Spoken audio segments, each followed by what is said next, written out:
Hello students, आज हम लोग बात करेंगे timing diagram for logical memory related instruction. तो देखिए, लॉजिकल मेमोरी रिलेटेड इंस्ट्रक्शन क्या होता है, ये ऑलरेडी ये सारे इंस्ट्रक्शंस आप लोग पढ़ चुके हैं। ठीक है, उनमें केवल टाइमिंग डायग्राम रह गया था। तो मैंने उस समय भी कहा था कि एक बार जब सारी इंस्ट्रक्शंस हो जाएंगी तो उसके बाद हम सबके टाइमिंग डायग्राम को डिस्कस करेंगे ग्रुप्स में डिवाइड करके। जैसे पिछले वीडियो लेक्चर में हमने करीब 11 इंस्ट्रक्शंस को एक ग्रुप में करके उसका टाइमिंग डायग्राम डिस्कस किया था। आज जो हम लोग डिस्कस करते हैं, आज हम लोग डिस्कस करेंगे टाइमिंग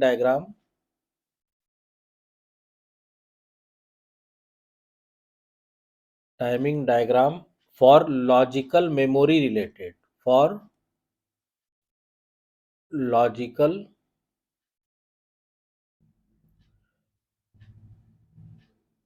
मेमोरी रिलेटेड इंस्ट्रक्शंस। यानी कि वो लॉजिकल इंस्ट्रक्शन जिनमें मेमोरी का यूज हो रहा हो, यानी मेमोरी से डेटा हम या तो रीड कर रहे हैं या तो मेमोरी पे हम राइट कर रहे हैं। ठीक। तो यानी कि ये इंस्ट्रक्शंस क्या होती हैं कि these instructions perform logical operation between the accumulator and the memory.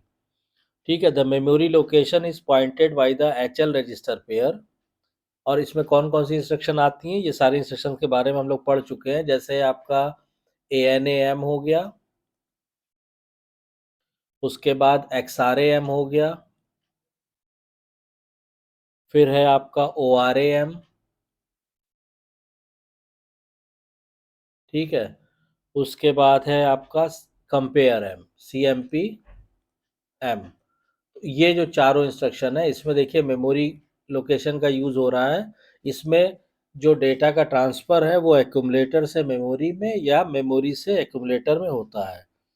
अब ये सारी इंस्ट्रक्शन में कॉमन बात क्या है, क्यों हमने इन सबको एक ग्रुप में रखा हुआ है? एक तो कॉमन बात ये कि ये चारों इंस्ट्रक्शन जो है ये 2 मशीन साइकिल यूज करती हैं। इन चारों इंस्ट्रक्शन में 2 मशीन साइकिल्स का यूज हुआ है। एक ऑपकोड फेच मशीन साइकिल और दूसरी है आपकी मेमोरी रीड। ठीक है, तो ये चारों इंस्ट्रक्शन ही ऑपकोड फेच और मेमोरी रीड मशीन साइकिल का यूज करती हैं। अब जब ये सारे इंस्ट्रक्शन इन दोनों मशीन साइकिल का यूज करती हैं तो इसका मतलब कि नंबर ऑफ टी स्टेट्स इसमें कितने होंगे? तो नंबर ऑफ टी स्टेट्स जो है इन सारे इंस्ट्रक्शन को जरूरत होगी 4 तो ऑपकोड फेच के लिए हो गए और 3 मेमोरी रीड के लिए, यानी total number of T states इसमें 7 होंगे। तो ये सारी चीज़ें कॉमन है, इसलिए इन सारे इंस्ट्रक्शंस को एक ग्रुप में रखा गया है as far as timing diagram is concern. अब इसमें देखिए ऑपकोड फेच में क्या होता है, in this machine cycle the programmer counter places address on low and high order address bus. यानी ऑपकोड फेच मशीन साइकिल में जो प्रोग्रामर काउंटर है वो एड्रेस को फेच करता है, एड्रेस को प्लेस करता है लो और हाई ऑर्डर एड्रेस बस पे। उसके बाद the opcode is read into the माइक्रो प्रोसेसर from the address memory location and then it is decoded. तो उसके जब एड्रेस पता चल जाता है तो माइक्रो प्रोसेसर क्या करता है, ऑपकोड को रीड करता है। और ऑपकोड को रीड करने के बाद कहाँ से रीड करता है? उस मेमोरी लोकेशन से। और उसको रीड करने के बाद उसको डिकोड करता है और program counter is incremented by 1। ठीक। उसके बाद क्या ऑपरेशन होता है कि मेमोरी रीड, मतलब the contents of HL register pair gives the address of memory location, the data stored at this address is read into the microprocessor after performing the operation and then the result is stored in the accumulator। तो ये प्रक्रिया होती है इन इन चारों instructions में। अब इसका अगर हम टाइमिंग डायग्राम बनाना शुरू करते हैं तो आप देखिए इसका टाइमिंग डायग्राम कैसे ड्रॉ होगा। पहले तो सबसे पहले हम क्या करते हैं, मान लीजिए हमने ये से सबसे पहले तो ये हमने आउटर बाउंड्री बना दी इसको सेपरेट करने के लिए। मान लीजिए ये हो गया इस तरह। ये तो एक तरह से समझ लीजिए कि आउटर बाउंड्री हो गई हमारा, जो हम ग्राफ ड्रॉ करने जा रहे हैं उसके लिए। अब उसके बाद इसके अंदर ये जो है हमारा, यहाँ पे हम अपना एक एक करके सारे सिग्नल्स ड्रॉ करेंगे और साथ ही साथ हम आपको समझाते भी चलेंगे कि कौन सा सिग्नल में क्या काम हो रहा है। तो ये हो गया। ठीक, अब सबसे पहले हमें क्या करना है, हमें देखना है कि मशीन साइकिल कितनी है इसमें। तो अभी हम लोगों ने बात किया कि 2 मशीन साइकिल है। तो हमने यहाँ पे, सॉरी ये तिरछा हो गया, यहाँ पे हमने क्या किया, 2 मशीन साइकिल पहले हमने इसको सेपरेट कर दिया इस लाइन से। ये हो गया opcode phase, this is opcode fetch machine cycle, ये हो गई। और मेमोरी रीड मशीन साइकिल यहाँ हो गई, दिस इज मेमोरी रीड, ये हो गया। अब इसके बाद हम क्या करेंगे, सबसे पहले हम टी स्टेट्स बना देते हैं। तो हमें मालूम है कि आप कोड फेज में कितने टी स्टेट्स की जरूरत पड़ेगी, 4। इसको हम डिवाइड कर देते हैं 4 टी स्टेट्स में, इस तरह। और इसमें कितनी जरूरत पड़ती है, 3 की। तो ये हमने डिवाइड किया, 1 2 3, ये हो गया। इसको हमने नाम भी दे दिया, ये T1 state, T2, T3, T4। ये हो गया T1, T2, T3। क्लियर। अब इसके बाद हम क्या करेंगे, इसके बाद जो सबसे पहला सिग्नल आता है हमारा, वो आता है क्लॉक सिग्नल। तो पहले हम क्लॉक सिग्नल यहाँ ड्रॉ कर देते हैं। ठीक है, क्लॉक सिग्नल जैसे हम लोग ड्रॉ करते आए, ये हुआ।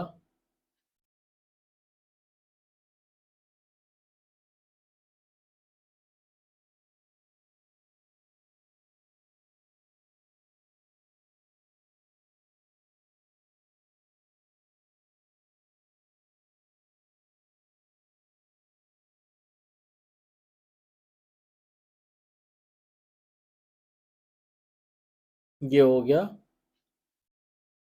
Clock signal. अब उसके बाद हायर ऑर्डर एड्रेस बिट हम ड्रॉ करेंगे। तो हायर ऑर्डर एड्रेस बिट जो है वो आपका ड्रॉ होगा,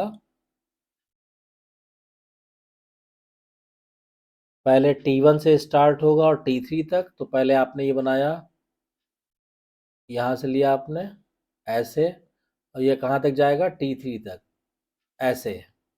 ठीक है, ऐसे ही ये हो गया। ये हो गया A15 से A8। तो ये हो गया A15 से और A8 तक। ये क्या है, ये है हाई ऑर्डर मेमोरी एड्रेस। तो इसको आप लिख सकते हैं यहाँ पे, हाई ऑर्डर मेमोरी एड्रेस। ठीक है, और इसमें प्रोग्राम काउंटर क्या होता है, ये आपने लिखा PCH इज इक्वल, ये हो जाएगा PC is equal to PC+1, PC+1। ठीक, अब इसमें ये T1 तक, तो उसके बाद अनस्पेसिफाइड रहेगा, यानी यहाँ तक। तो इसको आप फिर से, आप यहाँ से और यहाँ तक इसको अनस्पेसिफाइड कर दीजिए।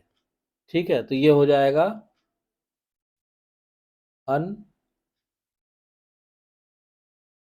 अनस्पेसिफाइड। उसके बाद फिर ये हायर ऑर्डर के लिए यूज होगा। तो फिर से आप इसको दिखाएंगे इस तरह,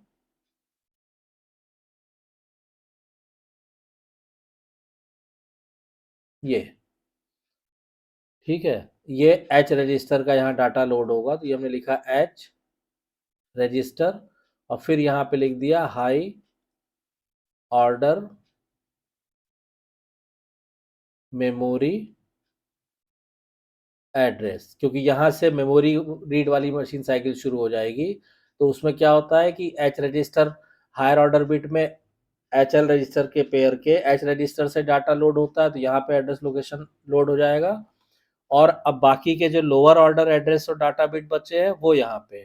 तो लोअर ऑर्डर में क्या होगा, उसको भी आप ड्रॉ कर लीजिए यहाँ पे। ठीक है, देखिए ये आपका जाएगा केवल T1 तक। तो ये आपने ड्रॉ किया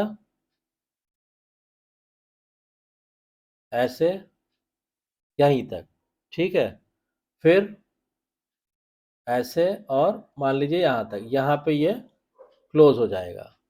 ठीक है, अब इसके बाद यहाँ आप कोड फेचिंग होगा,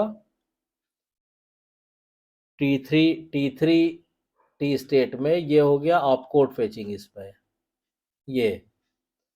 फिर उसके बाद T4 में कुछ नहीं होना है, ऐसे ही जाएंगे। फिर यहाँ पे अब HL रजिस्टर पेयर के L रजिस्टर से यहाँ डाटा लोड होगा, तो ये हमने दिखाया इस तरह। ठीक, और फिर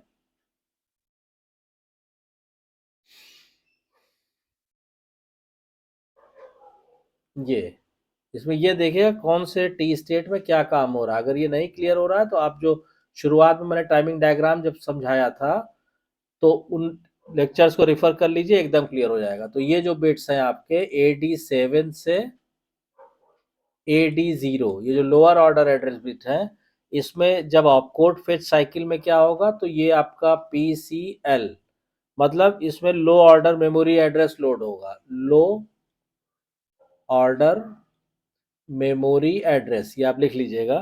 ठीक, ये स्टेट जो हो जाएगी, ये हमें मालूम है कि दिस इज फ्लोटिंग। फिर यहाँ क्या होगा, यहाँ पे ऑप कोड फेच हो जाएगा, ऑप कोड। उसके बाद यहाँ पे L रजिस्टर में जो कंटेंट है वो लोड हो जाएंगे, तो यहाँ पे हम लिखेंगे लो ऑर्डर मेमोरी एड्रेस, तो हमने लिखा लो ऑर्डर मेमोरी एड्रेस, ये लिख लीजिएगा। ठीक, और फिर यहाँ पे जो HL एड्रेस पे वो है वो डाटा आ जाएगा। ठीक, इसके बाद जो इम्पोर्टेंट सिग्नल है वो है एड्रेस लैच एनेबल। ठीक है, तो एड्रेस लैच एनेबल सिग्नल इसके बाद हम ड्रॉ करते हैं, तो वो आपका केवल T1 में हाई रहेगा, और फिर उसके बाद जब T1 आएगा तब हाई होगा। यानी ये बनाया आपने ऐसे, ऐसे, फिर ये लो हो गया, और फिर जब T1 आएगा यहाँ पे, फिर ये हाई हुआ, और फिर ये लो हो गया। तो ये आ गया आपका एड्रेस लैच एनेबल सिग्नल। ठीक, फिर input output oblique memory signal. तो input output oblique memory signal कैसे आएगा, वो आएगा आपका, ये आया, यस। ठीक है, तो ये हो गया इनपुट आउटपुट ऑब्लिक मेमोरी। ठीक, उसके बाद रीड सिग्नल हम देखेंगे, तो रीड सिग्नल आपका ऑन होगा केवल T2 और T3 में, जब भी T2 T3 आएगा। तो चूंकि रीड का हम कॉम्प्लीमेंट यूज कर रहे हैं, तो समझ लीजिए ये आया आपका, ये आया, यहाँ ये हाई हो गया, इधर गए, और T3 में फिर ये ऐसे हो गया। फिर जब T2 आएगा, फिर ये हाई हुआ, फिर T3 में फिर ऐसे हो गया। ठीक, तो ये हो गया आपका रीड सिग्नल। उसके बाद लास्ट जो रह जाता है वो रह जाता है आपके स्टेटस सिग्नल। तो जब आप स्टेटस सिग्नल ड्रॉ करेंगे, तो जो स्टेटस सिग्नल आएगा वो आपने मान लीजिए यहाँ ड्रॉ किया। ठीक, तो ये T4 तक जाएगा, मतलब ये आपने ड्रॉ किया और ये कहाँ तक जाएगा, T4 तक, ऐसे। ठीक है, और फिर T1 से शुरू होगा और T3 तक, तो फिर से ये T1 से शुरू कर दीजिए इसको ऐसे, और ये जाएगा T3 तक, ये इस तरह से। ठीक, तो ये सिग्नल कौन से होगा, ये हो गए आपका स्टेटस S0 और S1।